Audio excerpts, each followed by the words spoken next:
성도님들께서 기도해 주셔서 본당 화장실 리모델링 공사가 끝났습니다. 일부 예배 후에 아동부에 다니는 주원이가 들어가 보더니 와, 옛날이 생각이 안 나 이렇게 말씀.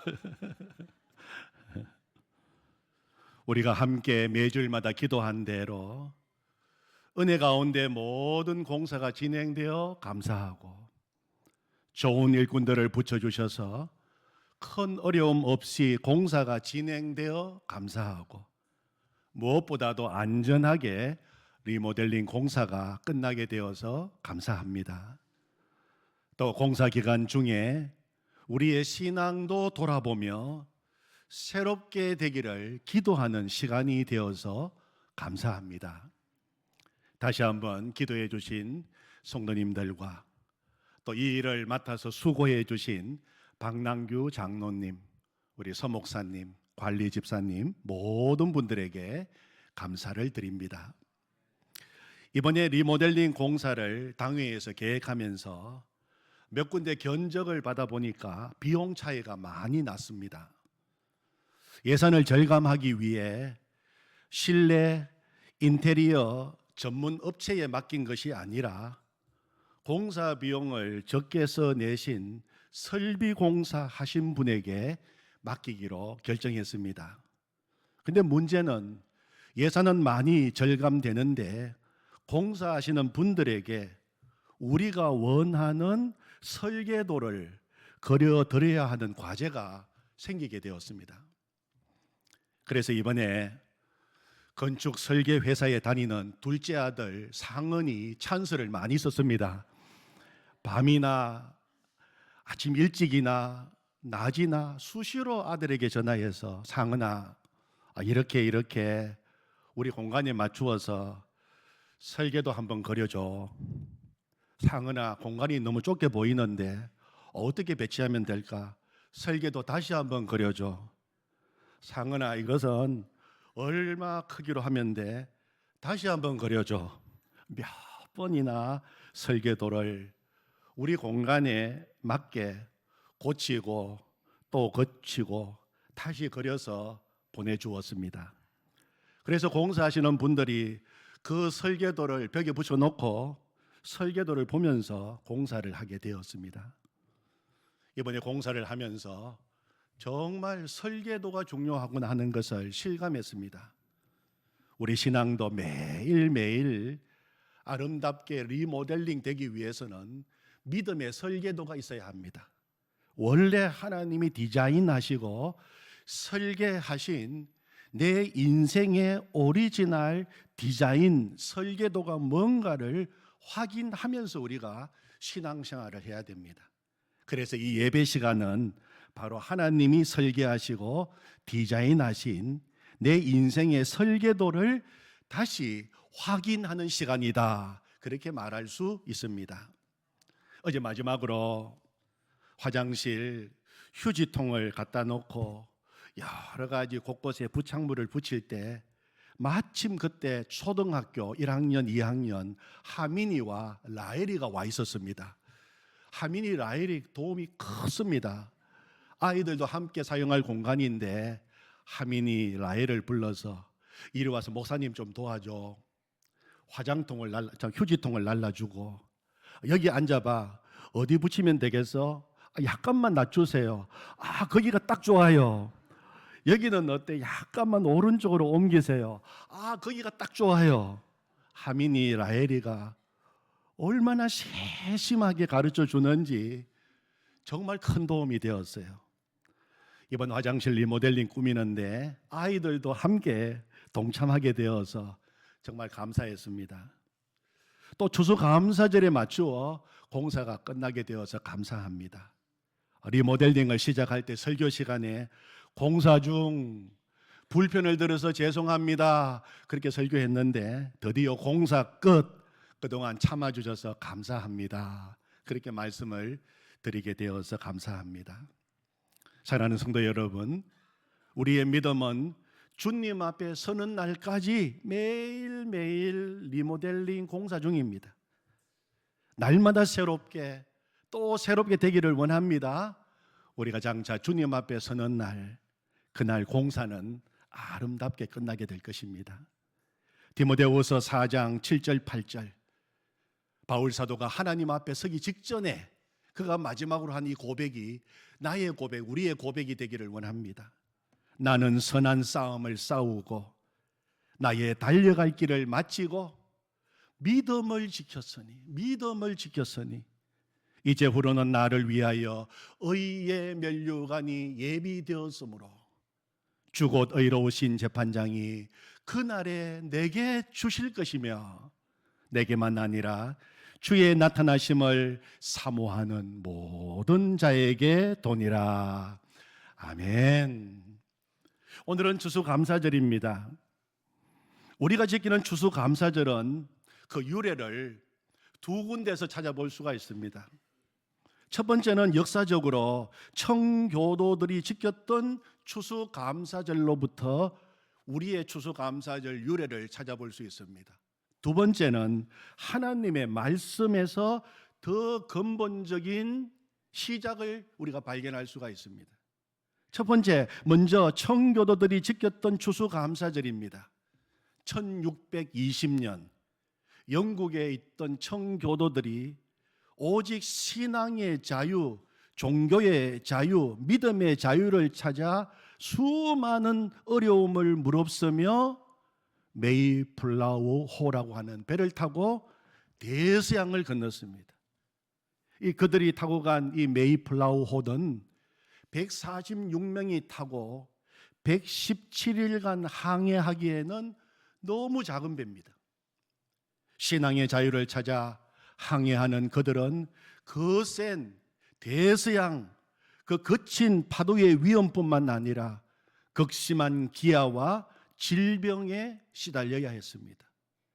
마침내 1620년 12월 26일 성탄절 다음 날 그들은 117일간의 험난한 항해 끝에 미국 동부 프리머스 해안에 상륙하게 되었습니다. 혹독하게 추운 겨울이었습니다.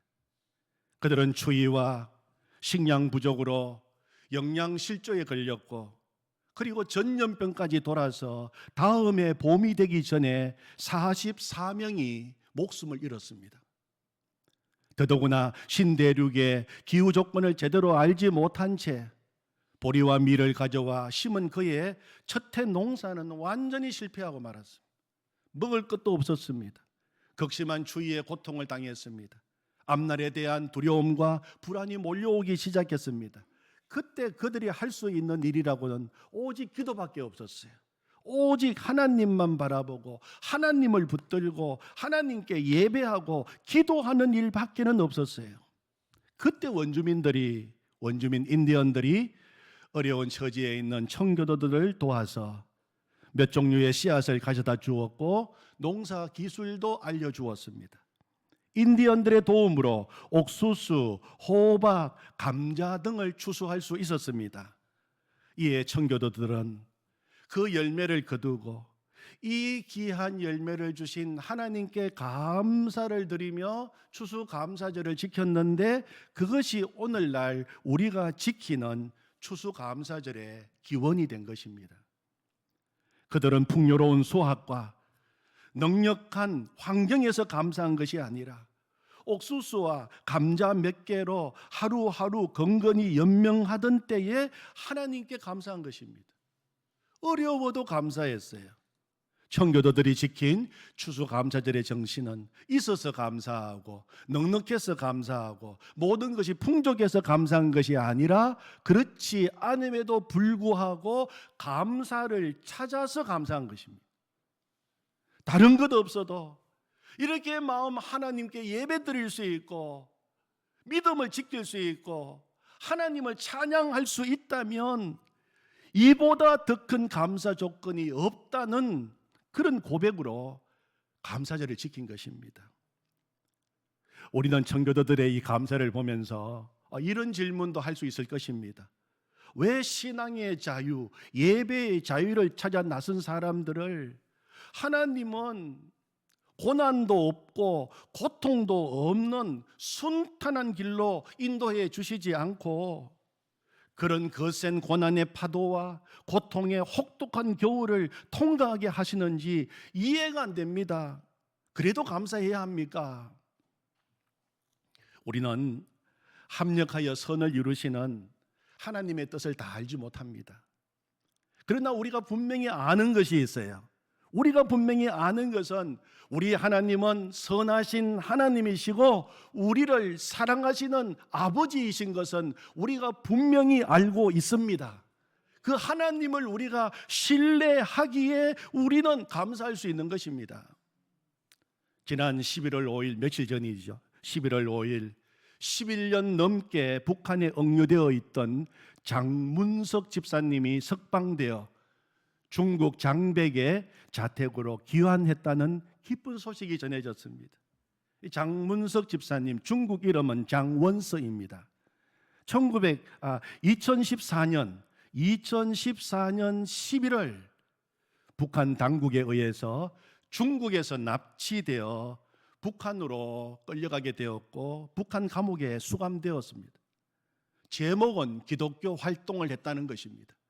북한 주민들을 지원했다는 제목으로 15년형 선고를 받았어요. 장문석 집사님은 북한 주민들이 너무 살기 어려우니까 중국 국경을 넘어와서 약초를 캐거나 약품을 구할 수가 없어서 의약품을 구입하는 과정에서 그들을 자신의 집으로 데려와 숙식을 제공하고 따뜻한 옷과 북한으로 돌아가는 데 필요한 물품을 제공했습니다. 또 그들에게 예수 그리스도의 복음을 전하고 성경을 가르쳐 주었습니다. 그러던 중에 2014년 납치되어 북한 감옥에 갇히게 되었던 것입니다. 이 소식을 전해들은 기도하는 사람들은 매일 합심 기도문을 통하여 북한에 억류되어 있는 김국기 목사님, 김정욱 목사님, 최충길 선교사님과 함께 장문석 집사님이 속히 석방되기를 기도했습니다. 우리 교회에서도 오랫동안 함께 기도했습니다. 그리고 우리 교회에서는 지금도 매주 금요 기도의 시간에 기도할 때마다 이름을 불러가며 기도했습니다. 하나님, 북한에 억류되어 있는 김국기 목사님, 김정욱 목사님, 최충길 선교사님, 장문석 집사님이 석방되게 하여 주시옵소서. 이름을 불러가며 지금도 기도하고 있습니다. 그런데 마침내 11년 만에 석방이 된 것입니다. 하나님께 찬양을 올려드립니다. 아직도 여전히 억류되어 있는 김국기 목사님, 김정욱 목사님, 최충길 선교사님, 그리고 이름이 알려지지 않은 채 고초를 당하고 있는 수많은 억류자들이 속히 돌아올 수 있도록 함께 기도하기를 원합니다. 우리 하나님은 하나님의 때에 하나님의 방법으로 하나님의 뜻을 이루시는 주권자 하나님이심을 믿습니다. 아멘. 우리가 많이 부르는 노래 가운데 그리 아니하실지라도 감사해요 하는 찬양이 있어요. 정말 이 찬양은 청교도들의 마음을 담은 찬양이고 11년 만에 석방되어도 감사하며 또 기도하는 우리들의 마음을 담은 노래가 아닌가 생각합니다. 그리 아니하실지라도 감사해요. 주님의 뜻을 믿기 때문이죠. 그리 아니하실지라도 사랑해요. 협력하여 선을 이루어요. 언제나 나를 향한 신실한 사랑, 우리를 향한 그 크신 사랑, 우리가 함께 높이며 주를 찬양해 할렐루야. 하나님께 영광. 아멘. 두 번째로 우리 성경에서 더 근본적인 추수감사절의 유래를 발견할 수가 있습니다. 추수감사절을 만드시고 지키라 하신 분이 하나님이십니다. 우리 기독교의 추수감사절은 우리가 만든 거 아닙니다. 하나님이 만드시고 하나님이 지키라고 명령하신 절기입니다. 신명기 16장 16절에 보면 하나님은 이스라엘 백성들, 하나님의 백성들에게 세 가지 감사절기를 지키라고 말씀하셨습니다. 첫 번째는 무교절, 두 번째는 칠칠절, 세 번째가 초막절입니다. 여러분, 무교절은 어떤 절기입니까? 무교절은 유월절과 함께 지키는 절기로 이스라엘 백성들이 애굽의 종살이에서 해방된 것을 기념하는 광복절, 독립절, 기쁨이 넘치는 절기입니다. 두 번째 지키는 절기 칠칠절 혹은 맥추절이라고 합니다. 그의 첫 열매를 추수해서 드리는 감사절기입니다. 이스라엘에서는 보리가 첫 열매이기 때문에 맥추절이라고 부르기도 합니다. 그리고 세 번째가 초막절입니다. 한 해 농사를 마치고 추수한 여러 열매를 하나님 앞에 가지고 나와서 하나님께 감사를 드리는 추수감사절입니다. 바로 오늘 우리가 드리는 이 추수감사절의 성경적 배경이 바로 초막절이라고 말할 수가 있습니다. 그런데 초막절은 아주 독특한 명절입니다. 단순히 추수를 다 마치고 그 열매를 가지고 하나님 앞에 올려드리는 그런 감사절의 성격을 뛰어넘는 이스라엘 백성들만이 가지고 있는 독특한 감사절기가 바로 초막절입니다. 초막절이에요. 초막절이 되면 유대인들은 지금도 지키고 있는 특별한 의식이 있습니다. 나무와 천으로 초막을 만듭니다. 그리고 일주일 동안 그 안에 거하면서 하루 세끼 다 초막 안에서 먹고 그 안에서 잠을 자기도 합니다. 이 초막은 애굽에서 나와서 광야 생활 40년 동안 초막을 짓고 장막을 치고 텐트 생활했던 것을 기억하며 하나님의 인도하심, 하나님의 놀라우신 은혜에 감사를 드리기 위해서 초막절을 지키고 있어요. 초막절을 다른 말로 하면 광야를 지나게 하신 것을 감사하는 절기, 그렇게 말할 수 있어요. 초막절이 어떤 절기라고요? 광야를 지나게 하신 것을 감사하는 절기, 그렇게 말할 수 있습니다. 이스라엘 백성들에게 있어서 40년 생활했던 광야는 감사를 가르쳐 준 장소였어요. 40년 광야 생활 정말 힘들고 어렵고 고통스러운 것이었지만 그 고통이 고통으로 끝나지 않고 결국은 마침내 기쁨이 된 자리입니다. 40년 광야 생활은 하나님의 백성으로 하나님의 군대로 훈련받는 장소였습니다. 40년 광야 생활은 하나님의 백성으로 하나님의 특별한 사랑과 관심과 인도하심을 받은 자리였습니다. 40년 광야 생활은 마침내 복받은 자리였어요. 오늘 본문 16절입니다. 16절을 보시면 이런 말씀이 있어요. 내 조상들도 알지 못하던 만나를 광야에서 네게 먹이셨나니 이는 다 너를 낮추시며 너를 시험하사, 그 다음에 나오는 말이 무엇입니까? 마침내 내게 복을 주려 하심이었느니라. 저는 오늘 말씀을 읽으면서 가장 제 마음에 확 들어오는 단어가 마침내 하는 단어입니다. 마침내. 그래서 지금도 이스라엘 백성들은 초막절이 되면은 초막을 짓고 광야를 지내던 그때를 기억하며 감사절기를 지키고 있습니다. 그리고 지금도 광야를 통과할 때 하나님이 그렇게 지켜주실 줄로 믿고 찬양하는 것입니다. 여러분, 광야는 양면을 가지고 있는 땅이지. 육신의 눈, 보이는 눈으로 바라보는 광야와 감사의 눈으로 바라보는 광야는 완전히 다릅니다. 먼저 육신의 눈으로 바라보이는 광야 어떤 곳입니까? 오늘 15절 말씀을 보시면 광대하고 위험한 광야, 곧 불뱀과 정갈이 있고 물이 없는 간조한 땅입니다. 광야는 정말 광대합니다. 가도 끝이 없습니다. 광야는 위험한 곳입니다. 거기에는 불뱀과 정갈이 있습니다. 물리면 죽습니다. 평지를 걷는 것보다도 몇 배나 힘이 듭니다.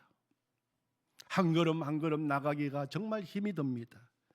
광야에는 많은 구덩이가 나타납니다. 헤어나오기 어려운 인생의 여러 가지 문제를 만나기도 합니다. 또 광야는 간조한 땅입니다. 너무 목이 마릅니다. 때로는 삶이 바싹 마른 나무같이 느껴지기도 하고 영혼의 깊은 갈증을 느끼는 곳입니다. 광야는 정말 어두운 곳입니다. 아무것도 보이지 않습니다. 어디로 가야 할지 길도 보이지 않을 뿐만 아니라 출구도 없고 나가야 할 방향도 보이지 않습니다. 그래서 한 걸음 한 걸음 내딛기가 너무 두렵기도 합니다. 외롭습니다. 사람이 없습니다. 아무도 다니지 않는 곳, 길도 없는 곳을 외롭게 걸어가야 하는 곳이 광야입니다. 이런 외적으로 눈에 보이는 광야만 쳐다보면 누구라도 절망할 수밖에 없어요. 그래서 이스라엘 백성들도 이 광야를 지나면서 조금만 어려워도 눈앞에 있는 광야만 쳐다보면서 왜 우리를 데리고 와서 이 광야에서 죽게 하느냐, 목말라 죽겠다, 배고파 죽겠다, 칼에 맞아 죽게 하느냐 불평하고 원망했던 것입니다. 누구라도 그렇게 원망합니다. 눈에 보이는 광야만 쳐다보면. 우리 하나님께서 이스라엘 백성들을 죽이시려고 불러내셨을까요? 이스라엘 백성들을 굶어 죽게 하시고 칼에 맞아 죽게 하시고 목말라 죽게 하시려고 하나님이 인도하신 것입니까? 아닙니다. 마침내 오늘 말씀해 보면 잘 되게 하시려고, 마침내 복 주시려고 광야로 불러내신 것입니다. 마침내 네게 복을 주려 하심이었느니라. 신명기 8장은 광야를 요약한 말씀입니다. 여러분, 감사의 눈으로 광야를 바라보면 어떤 광야입니까? 하나님의 보호를 받는 곳입니다. 하늘의 영광이 비치는 곳이, 어두운 땅이지만 눈을 돌아보니까 하늘의 영광이 비치는 곳입니다. 조상도 알지 못했던 하늘에서 내리는 만나를 먹는 곳입니다. 단단한 반석에 터져 나오는 생수를 마시는 곳입니다. 세상 소리는 들리지 않지만 하나님의 세미한 음성이 들리는 곳입니다.